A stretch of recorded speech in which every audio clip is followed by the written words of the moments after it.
Well, Boro got the promotion campaign back on track with a thoroughly deserved 3-1 win over Ipswich at the weekend, and it was the sort of game that Boro are going to have to come out on top of more often than not this season. Ipswich came to battle, they worked hard, they were trying to hit Boro on the break, they were physical, probably over-physical, but Gareth Southgate's men dealt with it admirably, and in fact matched them tackle for tackle, to be honest.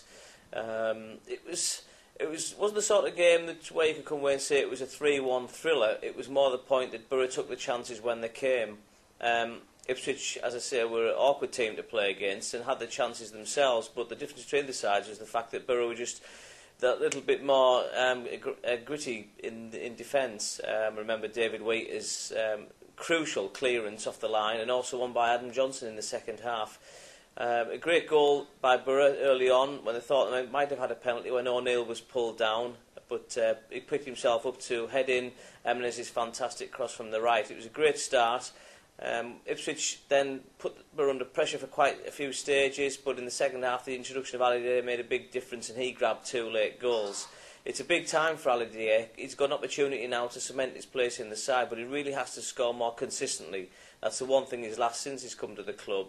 So if he can keep going, hopefully against Sheffield Wednesday, that'll give him every opportunity of perhaps cementing a place in the first team. Of course, they've been interested in him from Fulham, and that's something that might happen further down the line. He is on Premier League wages, and Boro, of course, are trying to cut the cloth. But Gareth Southgate will be keen to keep the players he's got in position, especially after such a promising start to the season. Promotion is a realistic possibility if they can continue to grind out these results against difficult opponents. Sheffield Wednesday won't be easy.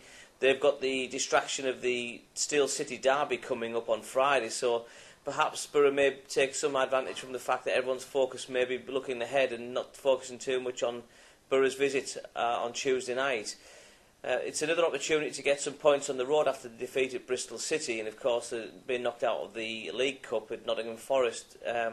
On the road is where Boro are going to have to be equally tough and resilient and weather the storm like they did on Saturday when they are under pressure to clear the lines as quickly and as effectively as possible.